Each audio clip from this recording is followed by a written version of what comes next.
welcome to all, and thank you for joining.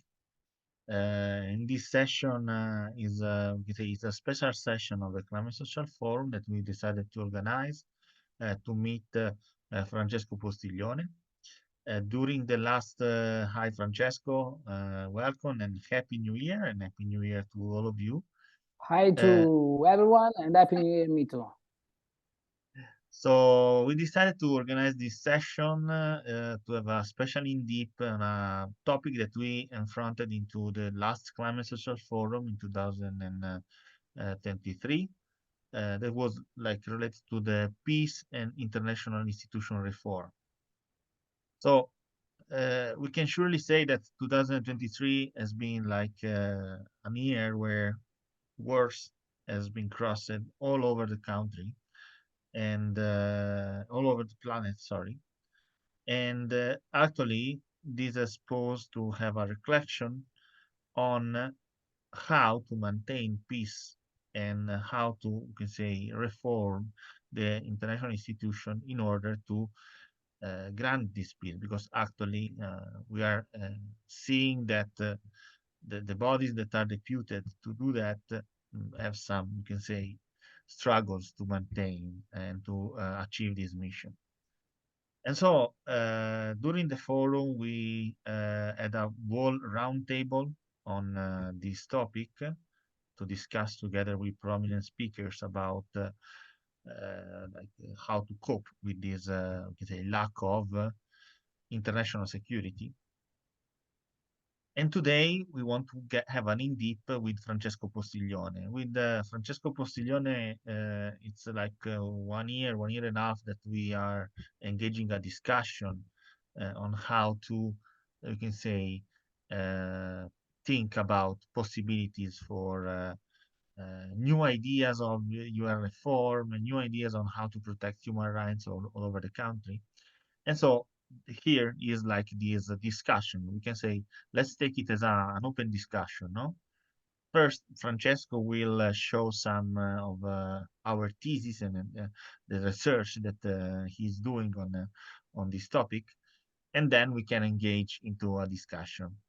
So now I give the floor to Francesco to introduce himself and start the discussion with his exposition. Thank you, Francesco, for being with us. It's been a Thank you, pleasure to have you. Domenico. Thank you, Domenico. It's always a pleasure. Hello to everyone connected, and Happy New Year from me to everyone of you. And let me just explain why Domenico, in the last 2 years, maybe asked me sometimes in the sessions of the Climate Social Forum to explicate some ideas. I'm not a philosopher, but you will read and hear from me a lot of references to philosophy, but I'm a researcher in philosophy, in political philosophy and rights philosophy. And probably Domenico found in my research, I think, two ideas that are not so common, are not so populated nowadays, and maybe he wants me to show these ideas because there are some kind of answer to the problems of peace and human rights that Domenico has presented before. So, Domenico, if you agree, I will go to my explanation. Please tell me if everyone sees the slides and if you hear my voice. Can you tell me? All perfect. Thank you. Oh, you can go ahead. So these are materials that I will give to everyone of you, but are just public in my personal blog that you see the address. So just a moment to have a general view about the actual and future challenges of the world. I called yesterday, but as you can see, I'm talking about the next past years. the challenges of the world in the next past years, maybe from the end of 19th century, were terrorism, the clash of civilizations, the economic crisis, and recently the pandemic. But these challenges made some obscurancy to the problem that still remain the very urgencies of the world, not only today, but even yesterday, and even in the about 80 years and 90 years, like climate change, like mass migration, like disequality, like a research of a sustainable system of production. These are the very necessary challenges of the world, and something like terrorism or economic crisis or pandemic has made dark these facts, but they are still urgent. The very urgency of today, as everyone knows, are the war in Ukraine, the war in Gaza, and let me say, the question is unfortunately necessary. Where will be the next? A lot of observers are saying that the next war, the next clash will be in Taiwan. But even if it's not, the question remains, and the problem is we have to stop wars. In every part of the world, we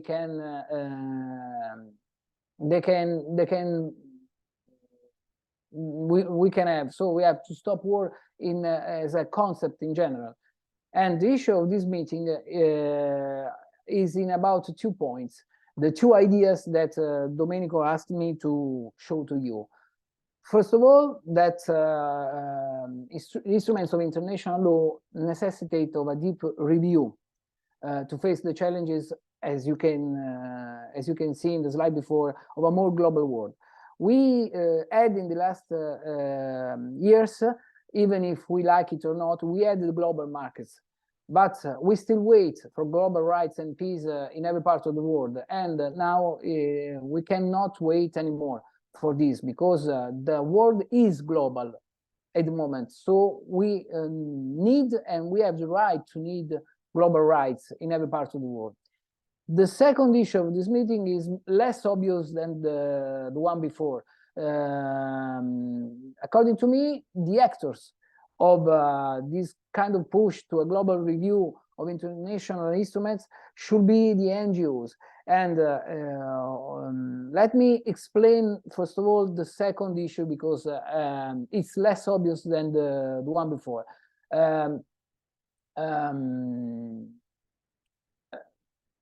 There are some philosophers of the 19th century, but even before, as we think about Immanuel Kant, that are focusing the fact that the dialogue between countries is still at a primitive level. Even if it's better than it was before in the 18th century and so on, it's still at a primitive level, because it's still a level of force of who is stronger, who has a military force and can impose his values and his rights. But a contemporary philosophy like Kant, Kelsen, but even recent philosophers like Bobbio, Dahrendorf were thinking about objective solution to the problem of international law. And one Italian philosopher like Norberto Bobbio in particular focused on the fact that democracy, peace, and human rights could only come together, could only work together. If it's not, they cannot resist isolated one by one. So the problem is to improve democracy in every country of the world, not only improve democracy, not only in every country of the world, not only in the people of the world, because as we will see, the education to democracy is a less level than before, but even in the rules of the international institutions that are governing the world. let's see better. Democracy today is in crisis, not only because half of the countries of the world are not democratic, but even in the countries that are considered democratic for tradition, we can see that we have a real crisis. In fact, extensionist parties are the principal ones. People doesn't go to vote when it comes, and according to Norberto Bobbio, the crisis of democracy is made by the fact that groups developed stronger than individuals, that it has been a wrong use of representation to defend corporative interests while and more than collective interests. So another problem of the crisis of democracy today is that at an international level, we have non-representative decisions. As you can see, all these international institutions are not representative bodies. They are not made by elections. And so citizens felt failure to account participation requests. And this fact makes citizens even more far from the idea of democracy, the idea of voting, and the importance of democracy. As you can see, Ralph Dahrendorf has said in particular this focus, that so the international institutions are not representative, are not functioning without with the democratic rules. So the conclusion of a philosopher like Bobbio is that the citizen sovereignty is limited by the fact that the great decisions regarding economic development and even also the climate change and the institution of peace don't come from representative bodies and are taken in other places that people can see. So it's a deficit of the system in terms of representative and in terms of democracy. So what are the possible solutions to that? According to the intellectuals of the last years, like Jürgen Habermas, the said Roberto Bobbio, and others, the solution is to build public opinion, trying to make a political communication, to educate to democracy and citizenship the citizens themselves, to force the institution to have more transparency, more public rules, more information. As you can see, if these are the solutions thought about philosophers, you can see that even the democratic countries are going to the opposite part. But my idea is that the actors who can go to this direction, who can force and increase democracy, transparency, and public opinion are the NGOs. Why I'm talking about that? Because in the first fact, the participation of citizens to NGOs is about 10–20% in the world, as you can see, while the political parties, who were the medium in the 19th century between people and institutions, are now in a definitive crisis. And as you can see, the participation of people to the political parties are about 1–2% in every country of the world medium. So if there is a political idea in the citizens, in the movements of people now in the world, these ideas are taken by NGOs, not by parties as it was before. So we have to focus to NGOs to sustain their political ideas which are really political, because our ideas about climate, our ideas about peace, our ideas about human rights. If you think about the most famous or most important NGOs. And this is not only it's not the only fact important about NGOs, not only the participation, but even the fact that they are the most direct expression of popular ideas. Every one of the NGOs of the world has its own capacity of share, unify people in order to an ideal or a project and so on. And they have also the democratic rules inside themselves. Inside NGOs or associations, all professional categories, or different party members come together, and by democratic internal rules, they decide together what is the position of the NGOs about different themes like as I said, climate or war or economy and so on. So I think that NGOs are now what the political parties were in the 18th and 19th century.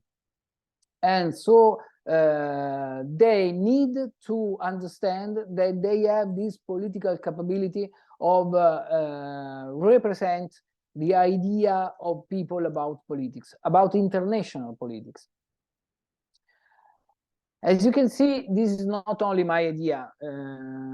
I'm quoting a philosopher of the half of the 19th century. As you can see, even this philosopher, Umberto Cerroni, said that from a past age, who saw in the parties and syndicates the mechanism for guiding democracy, now we have another completely different time in which we can talk about a light system made by education, information, culture, and most of all, NGOs, where lies the growing part of the active population, just like me, you, Domenico, and the others. And not only for the participation, as I said, but even because they are capable to share the ideas of the individuals, which are very different one from another. So the idea, the proposal is to give representative chances to the new political subjects of the world that are associations and NGOs. Even with the involvement of citizens and NGOs toward the technological democracy. We should not have fear of technological democracy, but we have to do that with active participation and ethic ways and rules. For example, as it comes in the climate forum. I'm not in favor of technological democracy while we talk about the technological vote, the remote vote, and so on, because according to me, technology now needs to be useful to make people talk together, not make people voting, but make people talk together and make decisions and ideas and opinions together. The other thing that NGOs are capable to do is to fight populism, educating to the citizenship, because NGOs are made of internal democratic rules. So they have a specific public scheme on about to discuss, about to vote, about to decide, and this is an important step of education to democracy for the citizen.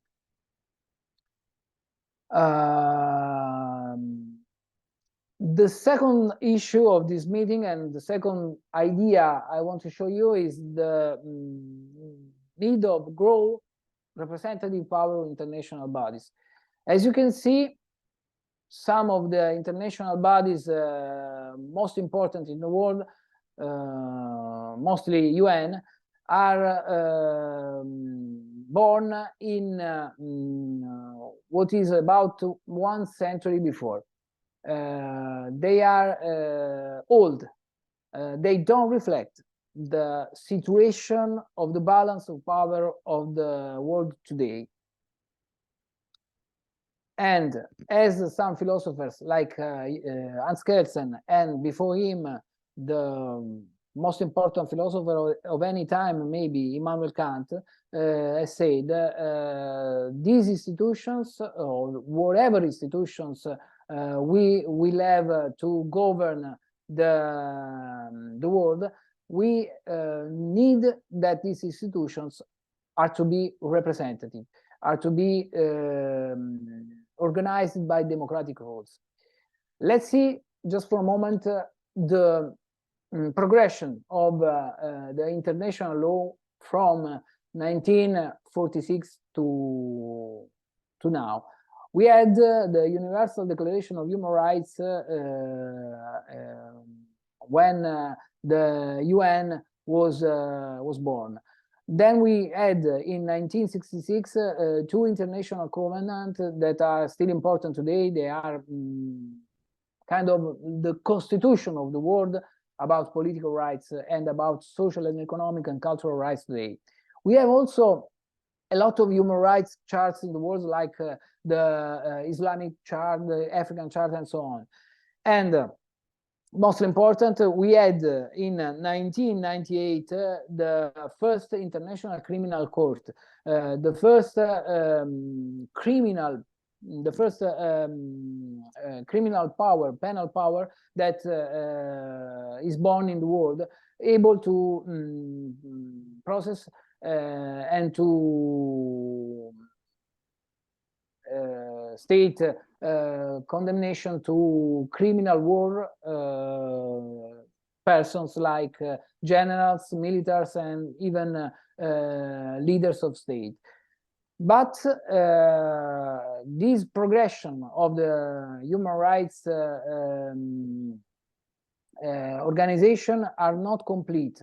And the very problem today is that every party, every leader, every country seems to consider complete this progression, but we have to reform it.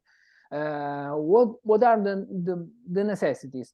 My proposals: a new international order made by a Security Council reform, first of all, because it's the urgency. A reform of Security Council is the first urgency of the international institutions today, because as everyone can see, with the veto power, just nowadays with the war of Ukraine, Russia has made his power veto to avoid every kind of solution, of international solution to the war. But the problem of Security Council is not only the veto power that has to be abolished. The problem is also that there are 5 permanent members that are the 5 countries who won the war, the Second Worldwide War, about 1 century ago. So we need to reform even the composition of Security Council, because it does not reflect the situation of the balance of power today. What are the possibility of reforming the composition of Security Council? I don't have a real idea, but surely we can extend the participation in the Security Council of more than 15 countries, and abolishing the 5 permanent members, or maybe rebounding the country representation, for example, to reflect the balance of power of today. Maybe we should have United States, China, but even Europe, but even South Africa, or even Brazil, or surely India, because it's the most populated democratic country of the world. So this is only one of the necessity of the needs of the reform that I'm proposing, because, for example, we should have the countries representing the so say the third, fourth, or fifth world, as you want to see. We should have the countries of the south of the world at the WTO tables and at the tables of every international institutions that takes decisions about economy. We should extend the jurisdiction, the power to court of the international need, as I said before, NGOs with a specific consultative powers at the international tables. Nowadays, we have only, as I remember, only one or two NGOs that are that have a consultative power at UN. They are Amnesty International, as I remember, and Emergency. But we need that the most important and most populated NGOs of the world reassembling the NGOs of the national level are dressed with a specific consultative power to the Assembly of UN or the Security Council and so on. I'm just I have just a lot of things to say more than that, but I know that I don't have time, and I want to apologize for my English, which is not so educated to discuss with other people. So I really apologize if not everything I said is clear, but we'll have the slide that I showed. These are the a piece of bibliography that I've taken from exposing my ideas. And I think, Domenico, if my focusing was clear, I can stop now, leave you the word, and so you will conduct the discussion. Thank you very much, Francesco, for your exposition, and thank you for bringing us your thoughts and your thesis regards we can say better grant of human rights and peace thanks to the international institution and the needs to, we can say, bring some reforms, also possible reforms.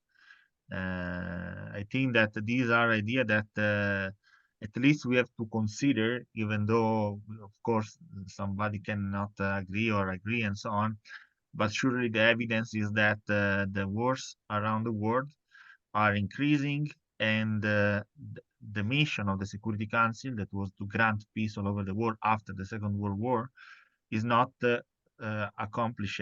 And so it's important to reflect on how to find solutions and so on and so forth. I didn't have time to say everything, but I can say just one thing to your comment, that Security Council was born in a completely different time and a completely different balance of power of country wars. In fact, you can see that, as I said, they were there the 5 winners of the Second Worldwide War. But it's time now to accept that the world is different. We don't have the Second Worldwide War.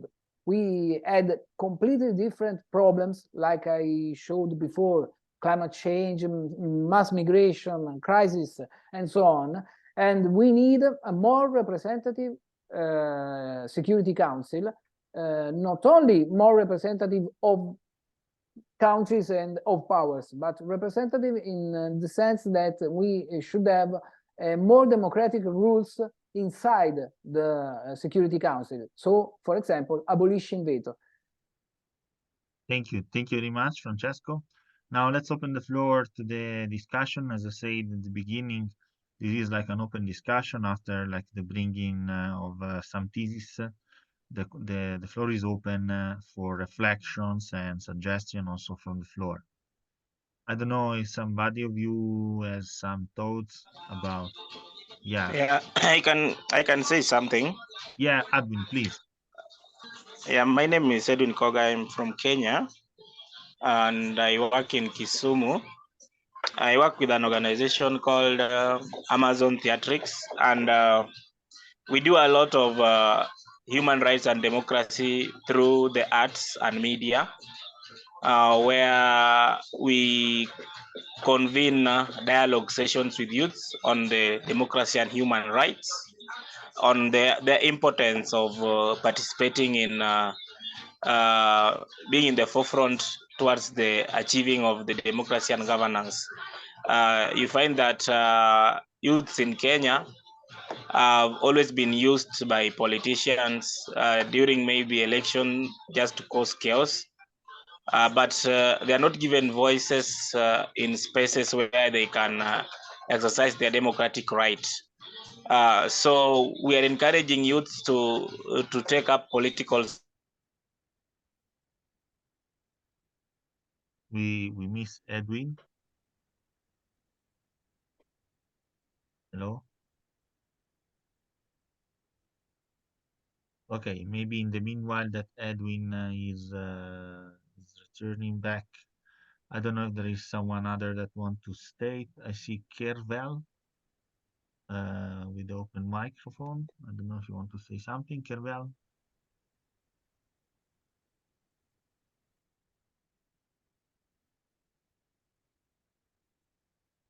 So actually, just to resume Edwin thoughts, I guess Edwin was saying that in Kenya, sometime there is like the youths are not fully involved into the democratic discussion, and sometimes they are like usually said.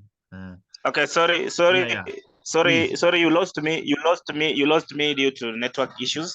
So Yeah. as I was saying, the we want to just to open the democracy space to young people in Kisumu, Kenya, so that they can also in Kenya there is uh,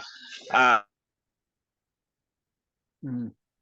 the devolution that was brought, where for a decision to be made, youths have to attend public participation so that their idea to be heard. But you find that most youth don't understand the process, they don't know how to go about it. So you find that there are projects that are brought that don't address issues of the youth when it comes to democracy and governance. But in peril, they are being used by politicians to just cause violence. So we've been bringing youth together to have dialogue, to talk with them, and to have spaces where they can channel their issues to the duty bearers. Like this, we've been doing it through performing arts and media. So that is what we've been doing in Kisumu, Kenya. So thank you. Thank you. Thank you very much, Edwin. Let's collect maybe some comments, and then maybe we can give the floor to Francesco to eventually reply. Yes, thanks. A very, very short comment. Yeah, yeah. Thanks to Edwin, because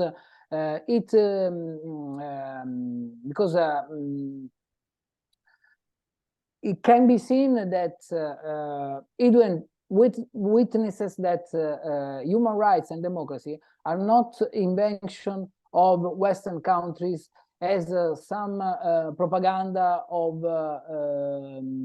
great not Western countries like China or India or Russia are saying nowadays, to stop the progress stop the progress of democracy and of reforming the UN.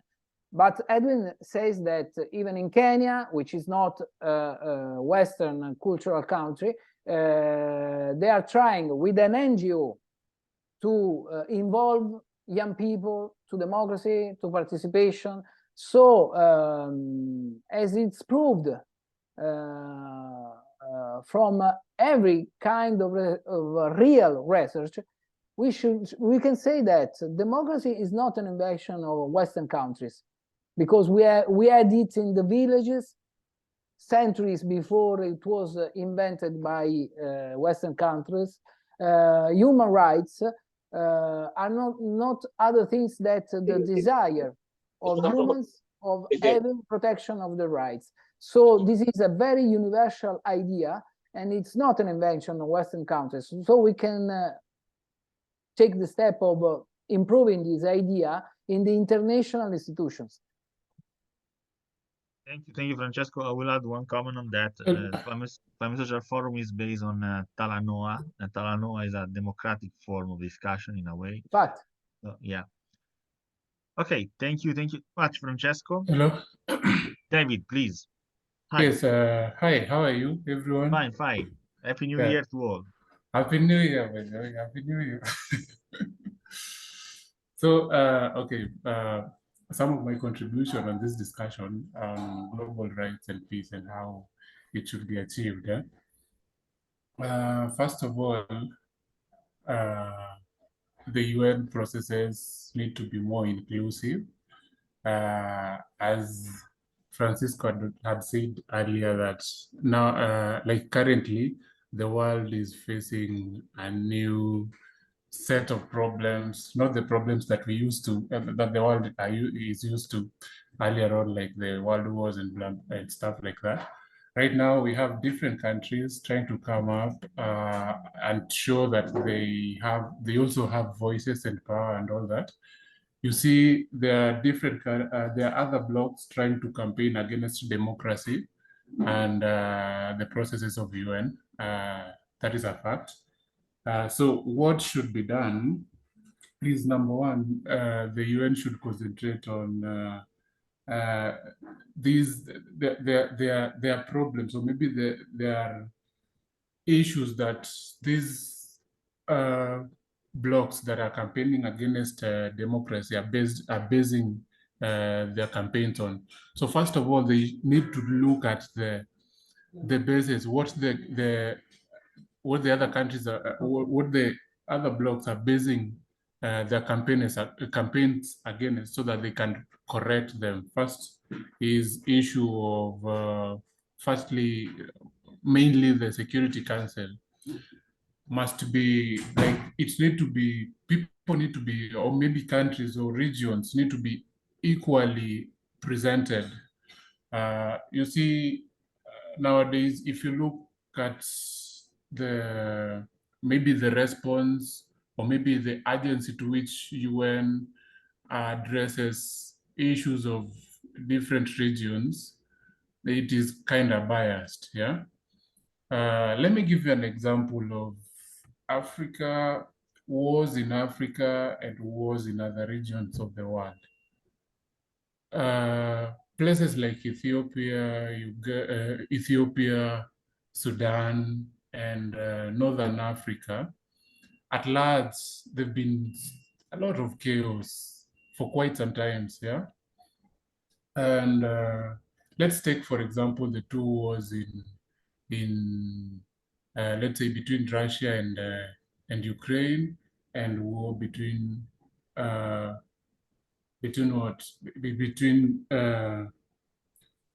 Israel and Palestine, or maybe Hamas.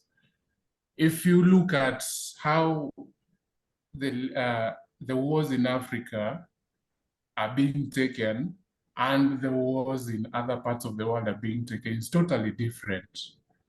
You see, there are others that are given, like, they're magnified, they're given a lot of attention as opposed to the others. If you check keenly, there are a lot of coups. There are coups that have been in Africa. There are inter-country, like wars between, either within a country or maybe between borders of different countries. There are so many of them that are happening in Africa, but the urgency at which UN is taking maybe action is kind of different. So that is why there have to be, like, people need to, at the UN Security Council, there need to be, let's say, one scale in which these guys must be, like, they have to look at this issue on, let's say, on a flat platform, like, equally than what is happening right now. So I think if that one happens, then those who are like trying to campaign against the processes or maybe the ways of at which UN is doing stuff, or they will not have maybe the weak points to measure on. You see, these blocks are taking advantage of the weak points that that UN is failing to address, to measure or maybe to capitalize their campaigns on. And then if you look at the regions that have been affected by this inactivity of UN, they try to follow the campaigns against that, and you see, little by little, these things pile, and at some point, it might get out of control. Yeah.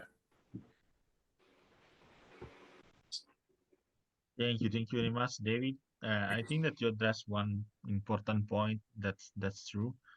Actually, even though it has been a little bit underneath or not so evident, there are campaigns, for example, against international institutions, no?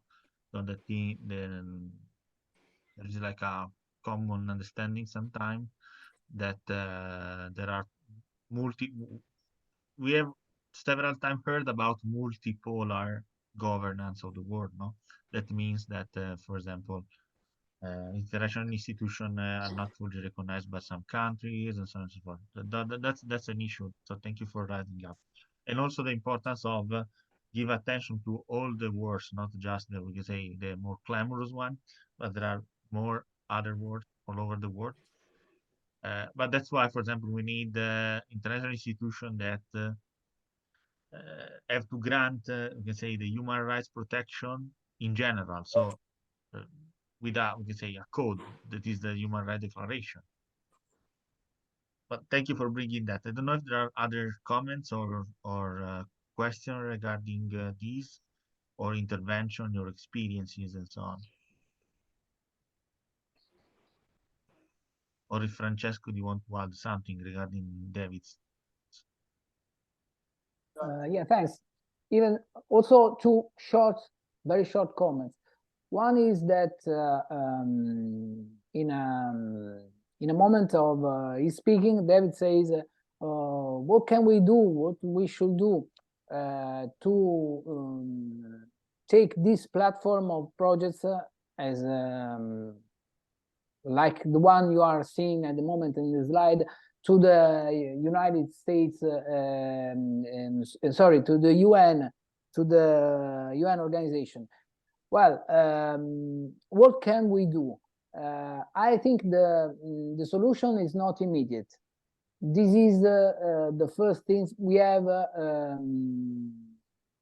to say each other. The solution will not be immediate. There were two world wars to have the UN, and now we have to accept that the solution for a reform of the Security Council and the UN in general is not immediate. I think if all the NGOs most representative in the world will take the same platform in 1, 2, or maybe 5 points, not more, even if all the NGOs are taking this platform of changing the UN order, this is a great power, and it's a great power because it's a representative power. As I said before, the NGOs are now possessing maybe the only representative power of the citizen in an international way. Speaking of an international way, so if the NGOs step by step, with federations or with some agreements, step by step, one, they decided 4 or 5 points, not more, in which they can represent themselves. this is just one big step to ask for the UN to the reform of their international order. And as Domenico said, there are just at the moment some countries, some agreements of countries that are taking to the UN the proposal of reforming something in the organization of the Security Council. So we cannot start from the 0 point. The second thing that I want to say, that I want to comment, is that I just shown before 2 examples of actual wars, but obviously I was not intended to say that they are the only 2 actual wars. Unfortunately, they are not the only 2 wars of the moment in the world. While we are speaking, there are about 30 wars having step nowadays. But I was showing that 2 wars in particular because they are 2 wars in which some members of United organization are involved. Russia and United States, and if there will be a tension in Taiwan, then we will have a third crisis of countries involved in the Security Council. So this is a real problem, and it's more complicated because the 5 permanent members of the Security Council are among the 10 most producers of military weapons in the world. So we should say that we have to reform the situation of Security Council even for this problem, because the 5 permanent members are the 5 producers of military weapons mostly in the world. Thank you, Francesco. I see Zosa that has opened the mic. I don't know if you want to speak, and also. Good afternoon. Yeah, please.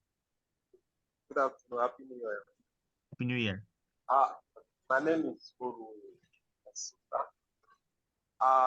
I just want to add to what according to last point. When you look at the reform of United Nations, the reform is not going to be done by the non-state actors. That the reform should start with state actors, those that form the UN. The UN Charter was formed by the states, not the NGOs. The NGO have little say when it comes to the reform of United Nations chapters. So if you look at it from this angle, if you are to go by that, when the states stand, because if you look at the international system these days, it's just all about politics, which has to do with the superpowers. They have the major stake in the politics going on. The issue between the Western world and the BRIC states, which are the Russians, the Chinas, and the Indians.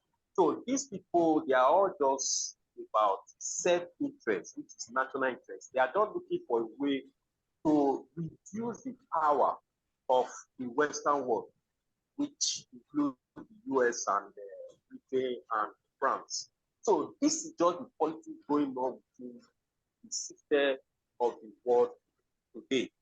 And if you also look at the Security Council, which is made up of 5 superpower nations, and what they are really saying when it comes to resolution of voting of people, any opposition, maybe we have to do with crisis within a state.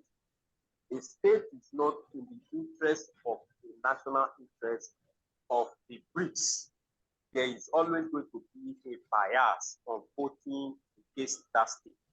If the states, the crisis is not in favor of the Western world, which is US and co, there is always going to be a bias. Looking at the Ukraine war and the present Gaza war, you look, the US is a kind of supporting a part. The Russians and co, which is the BRICS, are kind of supporting a part. So it's all about politics. Until they come to a round table, try to resolve the politics between themselves, and US should be able to stand without being biased or supporting any group or any blocks. Standing, this is the charter. Everyone should be able to respond and obey what the UN Charter says. And with that, we can confidently say that, yes, we have a path to follow in the world. This is just the issue I want to add. Thank you.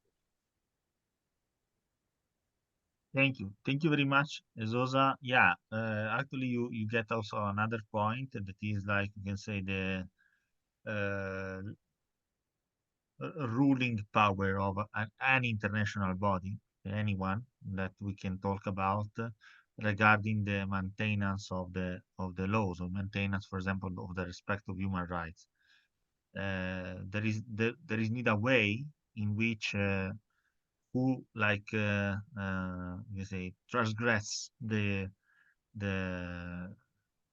common rules that are, for example, the Human Rights Declaration and so on and so forth, need to pay or need to be sanctioned, or in a way have some, you can say, I will say not say punishment, but like a disadvantage in not maintaining the common law. On this, I don't know if Francesco, do you want to say something? Then let's go eventually to the last two comments. Yeah, sure. Just for saying that what you have said is should be the role of the International Criminal Court, as it was concepted in the 1998. And the problem is that at the moment we need to extend the jurisdiction of the International Criminal Court, because some countries like United States or China or Russia are not members of the jurisdiction of the. If there is a violation of human rights in military actions, or even in peaceful internal situation of Russia or China or United States, these countries or these actors of violation of human rights cannot be processed because they are not members of. So the problem focused by the intervent before is a real problem, as you also said, Domenico, and the solution is extension of jurisdiction of International Criminal Court. But this will come after, according to me, only after a deeply reform of Security Council and the other institutions, because if we have a more representative Security Council, which is at the moment is like the executive power of the UN. We have a legislative power that is the Assembly of UN, and we can say that the Assembly doesn't function so bad. Mostly if we consider the very bad functioning of the Security Council in all these years from the beginning. So if Security Council is like the executive power, International Criminal Court is like the court power. And in all the democracies of the history, the third power comes from the second power. So in the sense that we have to fix the executive power before fixing the criminal court power. but the way to fix the problem of the violation of human rights is focusing on the extension of jurisdiction of the ICC. Thank you very much. We have space for last two comments. I don't know if anybody of you want to take the floor. Just open your mic or like raise your hand if you want to add something to the discussion. I'll just say that the discussion will be recorded and we will also upload in our YouTube channel. And so we will share also the recording, of course. And this is a topic that into the Climate Social Forum we will also develop more in other sessions and so on and so forth. We started this year with a, we can say, roundtable on peace and institutional reform, together also with the other colleagues and movement. And so we will also bring the discussion further. So I don't know if there are other interventions or curiosities, or if you want to share your experience and so on.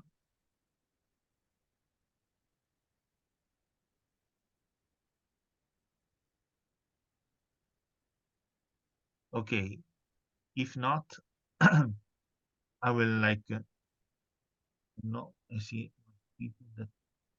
Just a second. Okay, if not, I think that Francesco, we can close. I don't know if you want to say some final remarks, some final messages.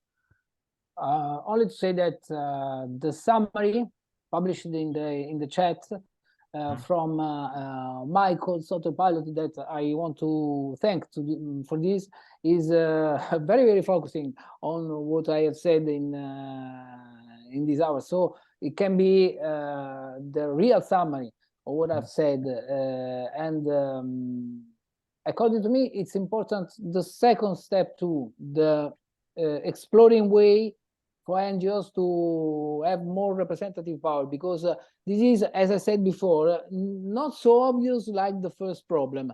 The problem of the reform of Security Council and of the UN, I think, is now clearly evident. But the fact that this reform comes only if NGOs should take to themselves the idea that they are the political parties of the last century at the actual moment. Only if we have this, we can have the solution of the first problem. So I think that the 2 points are going together, very together. Thank you very much. Yeah, no, Francesco, the autopilot was like an AI summary program, so surely it has make the summary. It was like artificial intelligence. Okay, but tool. it's good. It's good, like the summary of what I showed. So it's good. It's however good. Okay, and I will also add regarding this last point. In a way, most of us are also attending the UNFCCC process, the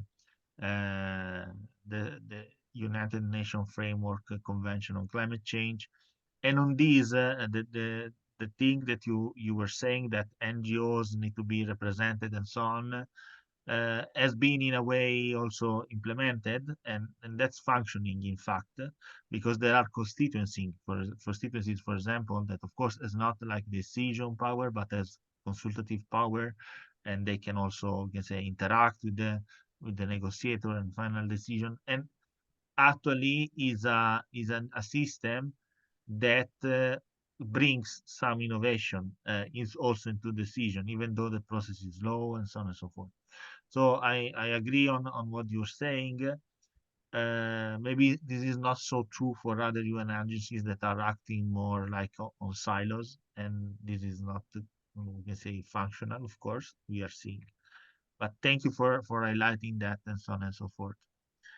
So with that, I think that we can close the session. Thanks again. Oh, sorry, David, please. Yeah, there's a chat there by who? What is her name? Yes, right. Correct. Thank you very much. Yeah. Yeah, from Raphael that said a very important point, recognize reconciliation before restoring. Important, very important, because of course now the first thing is to let the say the war the war bring into like a peace state, or like at least negotiation state, before any it's not possible to reform anything if there Yeah. are conflict around, of course. Yeah. Very good And point. there is another comment in chat, Domenico. Yeah. Another important comment. Young people should be involved by local community involvement, and I'm very agree with this comment.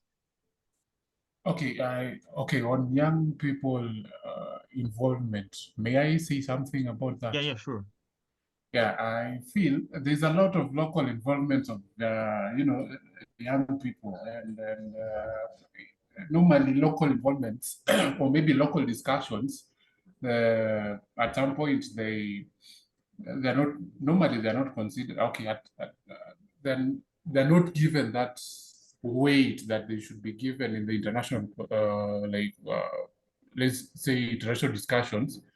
So okay, mine is to maybe there is need to try and bring young people to an international or maybe to an international platform where they can deliberate on like the problems or maybe the issues at hand, and then from there I think it would be more it would have more weight. I have a feeling that local engagement at some point they're just there for formalities because we've done a lot and still yeah. Yeah, thank you, David. Without getting too long, and also try to respond to Priyabrata that posed like a good question, I will share with you with my screen this tool that one other of UN agency, UNICEF, has done properly to think about youth engagement. That is called Roger Hart Ladder of Participation. Is like a scale in to classify the process of youth engagement from we can say manipulation, as was mentioned before, to the decoration, to say yes, okay, let's stay with us, and you are youth, and use in a way the image of the youth to promote some messages. Tokenism is in a way manipulate in with activities that we can say use the youth. So when we talk about youth participation, that's correct, is not always we can say good or well done, but there are, we can say, degrees of participation. And the last we can say rank, the last we can say highest level of this scale is where the youth are initiating their process of discussion, for example, a council of youth, and then are sharing the decision with adults. So the all the we can say the ideas are coming from the youth themselves, that have the responsibility to go in front of the adults to bring their points. And so when we are thinking about youth engagement, youth participation, we have to think also that there are different degrees of involvement, from the basic one, that is the manipulation, and is bad. We can say the red one are bad, we can say, starting from the rank 4, that is we can say there is real an engagement of the youth. Also in the democratic space, for example, rank 8 is the full involvement in the democratic space, where youth are stating ideas and proposals for the community and so on. Domenico, can I Yeah. say just one thing? Yeah. In about what you have said and shown. According to me, young people is involved by technology at the very down level that you showed, the bad ones, and even the one blue one, the one good one that that is information. I think that young people is now quite informed about what's happening in the world, because technology make this possible like ever before in the history of humanity. But the problem is, as some others have said in the chat, is that young people can be informed, but they want to participate, or maybe they don't know how to participate. Participation in democracy is meaning discussion, but even decision, because discussion without decision is not a complete democracy. So the steps are to involve young people to some discussion in which they feel they can decide something, even if the decision is inside a local NGO. But the idea of participation in a decision is completely important for young people, according to me. Thank you. Thank you very much. Thank you, Francesco. Can I add something? Yeah, please. Just to echo on what Francisco said, mostly the youths, yes, they are engaged, but you know, they leave it at that level of engagement. They don't even influence any decision making. And another one is what you've shown. Actually, the youths normally their participation in such forums at times is being manipulated. You know, there's those guys, the big boys, they come camouflage in a way that they want to support youth participation, but they have their own agenda. So in the process of the youths coming up with their declaration, they inject, you know, what their agenda within the youth's declaration in order to go and claim that this is what the youth wants. But in other words, it is not the original thing that the youth came up with. Yeah, correct. I think that these are problem of the youth engagement and youth participation that we need to really discuss. I think that we can at least organize another session on that. But very glad that you pointed out this problem, because everyone nowadays is talking about youth participation, but as I said, there are different scales of engagement. And when a community is realizing the possibility to by the youth to influence the decision, there is, like we say, a mature democratic process, we can say. The other one are just, we can say, shows or showing up that, yeah, I involve the youth and so on and so forth. This is a problem also sometime into the UN space. Not always, I will say, because, for example, there today this COP, for example, the young or the constituency of youth have released the youth stock take that has analyzed the progress of youth engagement into the negotiation.